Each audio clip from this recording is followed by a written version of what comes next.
Grande ma joie, mesdames et messieurs, de vous retrouver encore sur GEDUC Télévision et je vous souhaite la bienvenue dans État des lieux, une émission qui se différencie par son style de la découverte et d'étude des différents états des lieux de la République démocratique du Congo. À la présentation, c'est Nestor Tchakatumba, fils à Jefté Nimanimi, que je salue. Et je tiens préalablement à dire merci à notre coordonnateur et papa, les journalistes Apoipan. Bonjour cher papa et merci pour la confiance que vous nous faites.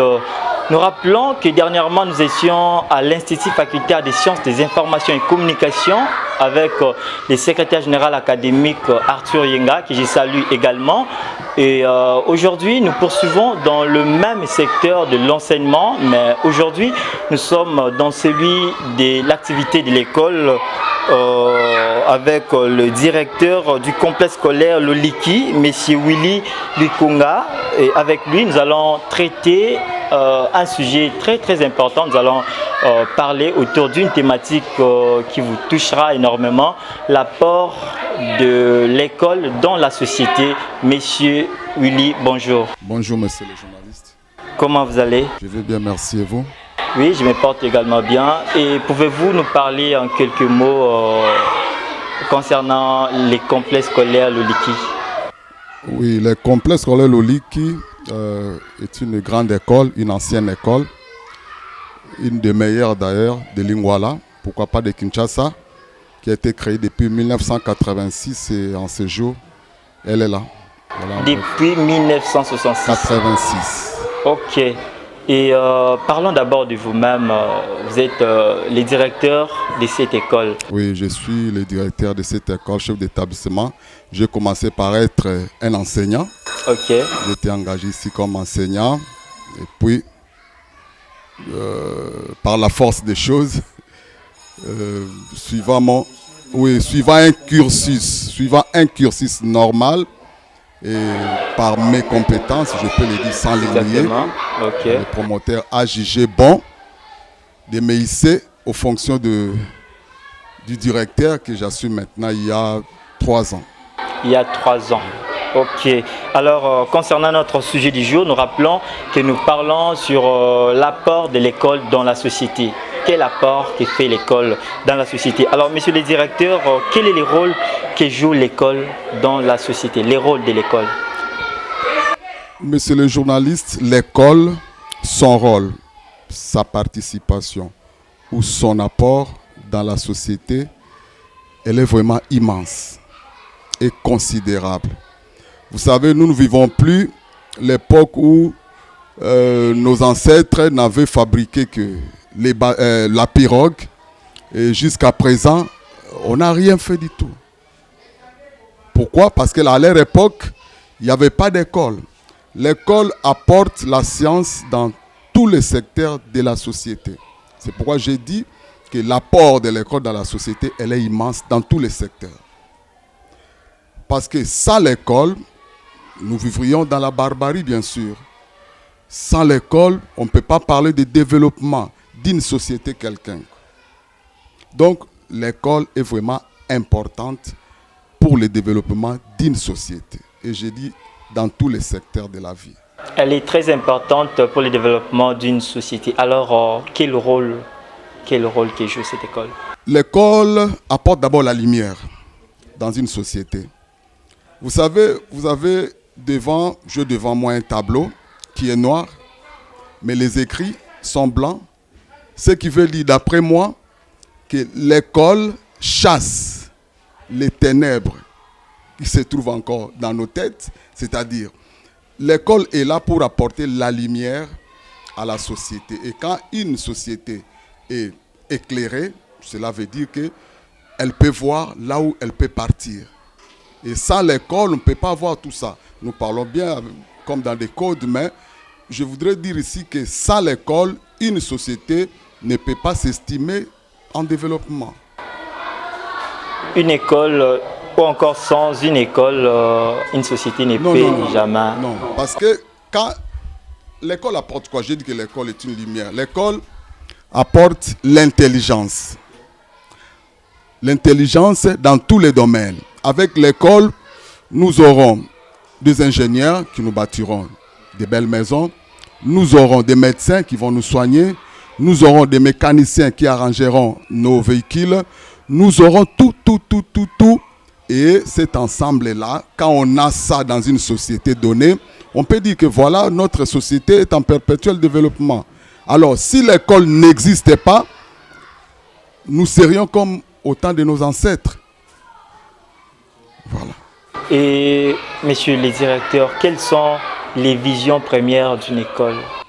Les visions premières d'une école. L'école, d'abord, je l'ai dit ici, l'école apporte la lumière. L'école, c'est comme quelqu'un qui marche avec une torche dans l'obscurité. Vous voyez? Et l'école doit viser, pour ne pas se répéter, le développement intégral d'une société. Vous voyez? C'est ça. L'école veut éclairer la société. L'école veut que la société marche de pair avec, vous savez, notre société est en perpétuelle mutation.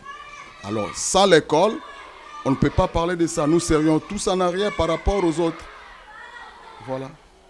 Donc, voilà donc pourquoi, très chers téléspectateurs, l'on dit que l'école est la base de la société.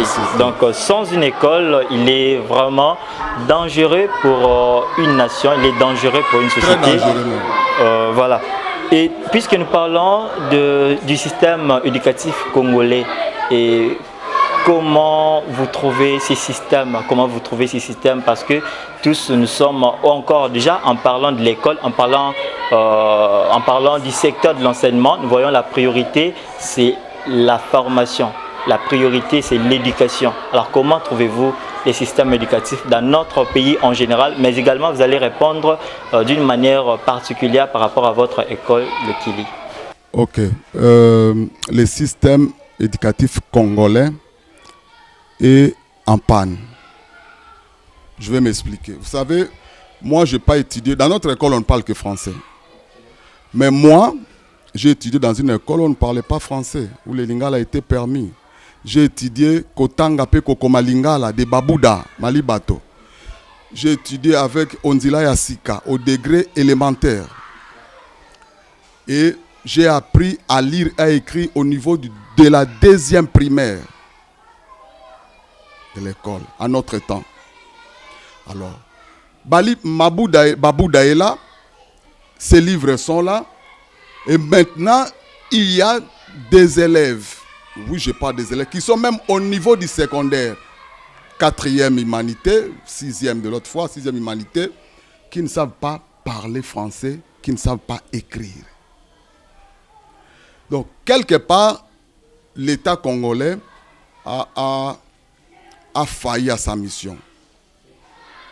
Parce que lorsque l'État congolais a donné le pouvoir aux parents de payer les enseignants, alors tout a basculé à partir de là. Parce que les parents qui payent les enseignants ne peuvent pas accepter que leurs enfants échouent. Ils vous diront que non, voilà, nous gaspillons beaucoup d'argent. On paye beaucoup. Donc les parents avaient pris place de l'État. Et c'est à partir de là que tout avait basculé. Ça, c'est mon avis personnel. Là, c'est d'abord d'une manière générale, parce que nous sommes dans une école privée, n'est-ce pas? Nous sommes dans une école privée. Et chez vous, il n'y a pas la gratuité? Non, chez nous, il n'y a pas de gratuité. Ok, vous pouvez continuer. Ok. Alors, l'État a failli dans sa mission. Il a donné le pouvoir aux parents. Et puis, d'ailleurs, quand on a instauré le système de la gratuité, vous avez vu qu'est-ce qui s'est passé. Les professeurs qui étaient payés par les parents, qui ont payé $600, se voient maintenant octroyer 200 000 francs. Et vous savez la suite. Donc, notre système éducatif, on doit l'améliorer. On doit aussi l'améliorer. Je vous donne un exemple. Selon moi, je propose que le ministre, que je salue en passant, je félicite aussi pour sa reconduction, doit taper très fort. Le ministre Tony Mwaba, le ministre des Pestes, bien sûr. À l'école primaire, on doit améliorer, parce qu'on doit laisser de côté, comme par exemple l'histoire de l'Empire du Ghana, Empire du Mali. On doit l'étudier dans notre système éducatif. Pourquoi? pourquoi. Et on met de côté, là on étudie les Narefamanga, les Moussa Lakoyi, les Moussa Diakité qui ne sont pas des Congolais. Et on met de côté de Simo Kimbangu, on met de côté de Kimpavita, on n'étudie même pas leur histoire, on n'étudie même pas l'histoire de Moitiave, ces anciens rois que la Belgique, que les colonisateurs avaient chassés. Il fallait étudier au fond leur histoire, connaître ce qu'ils étaient. Ils n'étaient pas des démons, ils n'étaient pas des sorciers, ils étaient des rois qui dirigeaient des royaumes. Il y avait quand même une administration, c'est-à-dire une organisation. Il fallait les étudier. À l'école primaire, moi je souhaite qu'on extirpe un peu l'idée de voir ce qui se passe dans d'autres pays, par exemple. Même au niveau de l'éducation de base. Que nous puissions nous focaliser sur la culture congolaise. Voilà. Je poursuis en disant qu'il y a un problème pour les langues. Les 4 langues nationales. Les Lingala ne se parlent qu'ici à Kinshasa. Oh, il fallait, d'après moi, que chaque élève soit capable de parler. Si ce n'est pas de bien parler, mais de comprendre les Kikongo, les Tshuluba, les Lingala et les Swahili au niveau de l'école primaire. Toutes les 4 langues. À l'école primaire, il n'y a que les Lingala qui s'apprennent. Ici, l'aile de Kinshasa, quand vous allez chez nos frères des Swahilophones, là on parle de Swahili, les Tshuluba. Bon, quand un Swahilophone quitte là-bas pour venir ici, il aura des problèmes. Problème d'intégration des langues. Il en aura. Et si on avait fait qu'on puisse étudier toutes les langues au niveau de l'école primaire, et même ici à Kinshasa, il n'y a pas assez de manuels. Il n'y en a pas assez. Je vais dire la leçon de technologie au niveau de la 7e éducation de base. Il n'y a pas de manuel. À l'école primaire, il n'y a pas de manuel de technologie. Vous voyez, l'idée, elle est bonne, mais ils doivent creuser et aller en profondeur avec ça. Je fais toujours confiance à notre système éducatif. Il n'est pas mauvais, mais on doit l'améliorer aussi. Il n'est pas mauvais. Voilà, le système éducatif de notre pays n'est pas mauvais, mais il s'agit justement d'améliorer. Et l'adapter à notre culture. L'adapter à notre culture. Alors, qu'est-ce que pouvez-vous proposer au ministre par rapport au système éducatif de notre pays? Je proposerai au ministre de veiller au système éducatif congolais par rapport à la prolifération des écoles privées. Nous sommes une école privée, mais il y a des écoles privées qui sont des boutiques. Le promoteur l'a fait, une aventure comme ça, une boutique, pour soutirer de l'argent. Au fond, il n'y a rien. Il doit veiller sur ça. Le ministre, ou ceux qui ont en charge l'éducation nationale, les PST, doivent faire de sorte que les enseignants aient un système de renforcement des capacités permanent. Ce qui leur permettra d'être toujours à la page. Et surtout, qu'ils soient bien payés. Un ventre affamé n'a pas d'oreille. Un enseignant qui n'a pas bien mangé, alors imaginez la suite. Et s'il était bien rémunéré, il ferait son travail avec conscience. Voilà ce que je propose au ministre. Voilà, le ministre nous a bien suivis. D'ailleurs, nous rappelons qu'il est l'un de nos partenaires parce que nous sommes une chaîne éducative et il a écouté toutes les propositions qui sont faites par vous, messieurs les directeurs. Alors, parlons un peu de votre école parce que j'avais dit, quand nous parlerons du système éducatif congolais, on va bien sûr généraliser, mais également nous devons particulariser par rapport à votre école. Alors, comment fonctionnent les choses ici chez vous?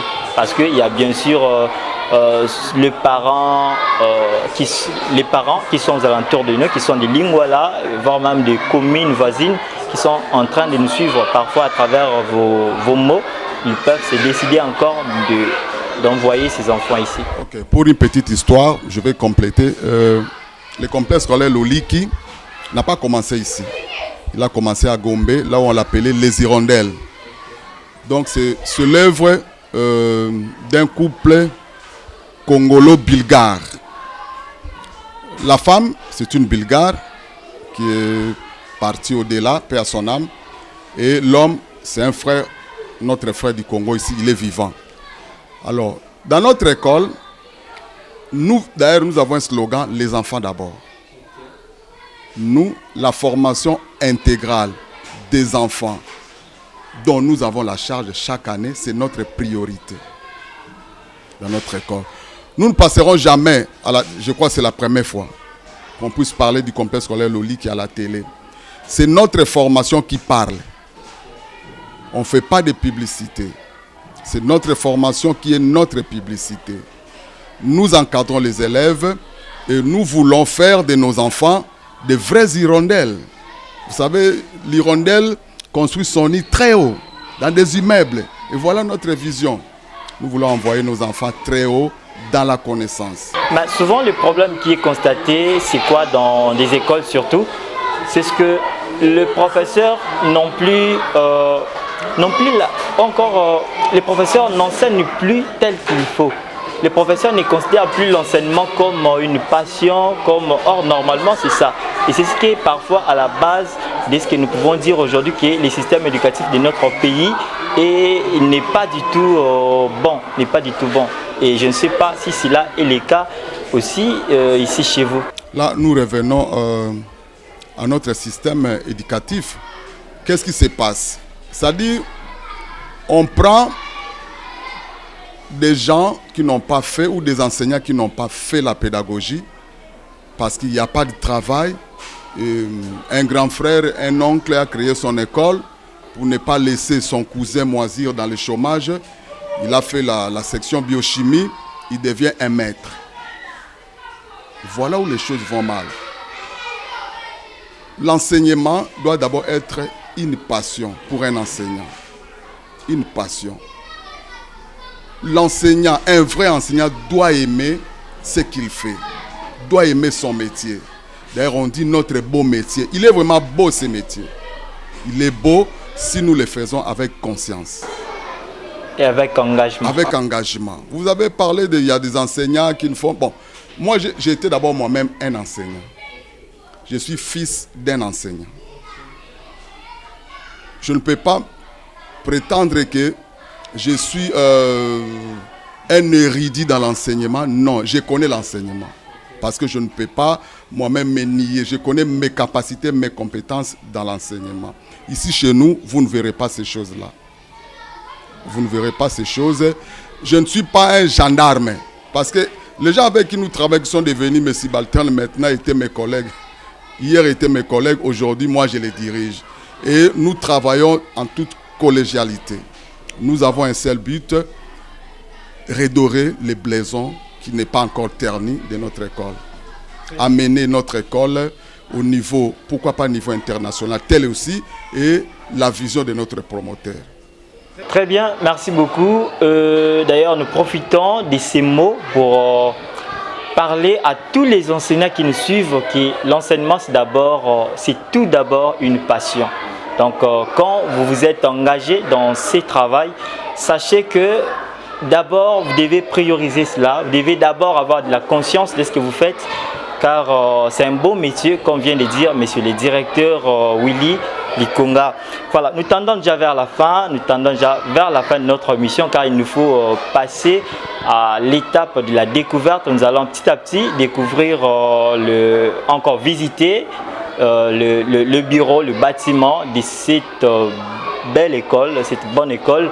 Et comme on vient de le dire, tous parents qui sont aux alentours de la commune de Lingwala, voilà, ça c'est votre école. En tout cas, nous vous assurons qu'il y a une très très bonne éducation, comme vient de le dire monsieur le directeur. Alors, pour chuter, monsieur le directeur, comme cela s'est dit sur notre sujet, l'apport de l'école dans la société, en quelques mots, quel apport brièvement, quel apport que fait l'école dans la société?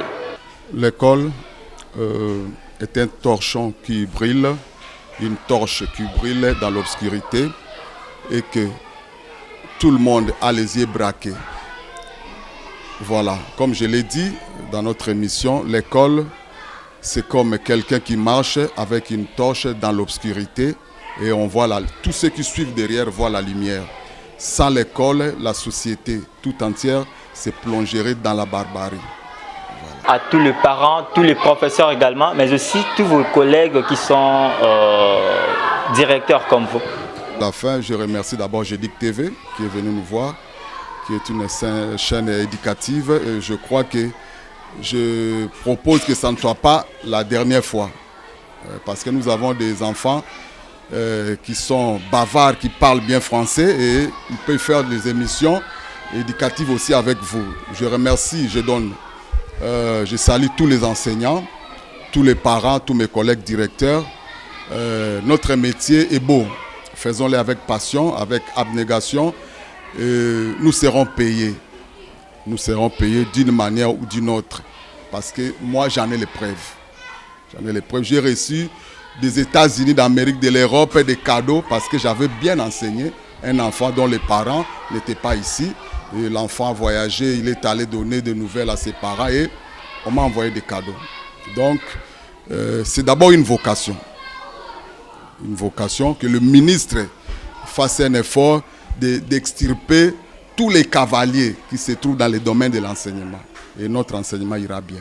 Du côté paiement, frais scolaires, il y a quand même, c'est quand même bon par rapport, parce qu'il y a d'autres parents qui sont à la maison qui se disent que voilà l'école, les complexes scolaires, le Liki, en tout cas on paye encore les frais scolaires est cher, tout ça, il n'y a pas moyen que je puisse envoyer mon enfant là-bas. Alors puisque c'est les médias et puis nous, Jedik Télévision, nous sommes vraiment suivis, vous pouvez aussi profiter de lancer le message, parler aux parents clairement concernant le sujet. Non, pour ce qui concerne le paiement, nous ne chassons pas nos élèves.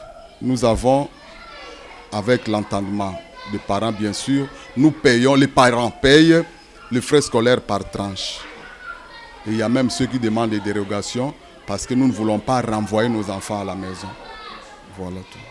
Voilà, mesdames et messieurs, merci beaucoup de nous avoir suivis. Comme je l'ai dit, il nous reste encore une autre étape, à savoir celle de visiter, de découvrir, car comme je l'avais dit, État des lieux, c'est une émission conçue spécifiquement pour vous faire découvrir les états des lieux, les différents états des lieux de chacun des secteurs. Aujourd'hui, nous sommes dans le secteur de l'enseignement et dans des jours à venir, nous serons encore avec vous dans un autre secteur, bien sûr, pour vous faire découvrir encore d'autres réalités, encore vous parler de la fonctionnalité de chacun de ces derniers. Sinon, restez branchés avec nous, on se retrouve juste après.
beaucoup de nous avoir suivis. Nous sommes vraiment vers la fin et nous vous disons énormément merci.